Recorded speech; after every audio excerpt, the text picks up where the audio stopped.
But when I go in, I have already done the homework, and I would have asked, just as I said a few minutes ago, because I've had clients say, give me a proposal. And I would say to them, first of all, thank you for the opportunity that you're even considering working with me and my organization.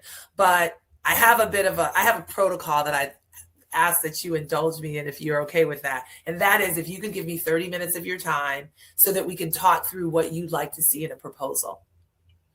What is your objective? What are the top 3 things that you want to see in a proposal, and rank them? Yeah. And I tell them, the reason I'm asking you to rank them is because, I'll be honest with you, I may not be able to give you everything, but I'll try to give you number 1 and number 2. I will focus on 1 and number 2. I might have to say, can't give you 3, but if I know what 3 is, then I'll know that, okay, that's not as high on the totem pole, but I got to get you number 1. So if I don't know what those things are, and I decide that number 3 is the best one, and you're like, yeah, well, I could have done without that, right? Yeah. And that's happened. And so when I come back in, I will say, you told me that this is 1, 2, and 3.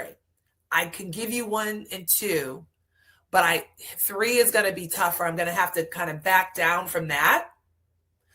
Or I can give you number 3, but it's going to have to come from another budget.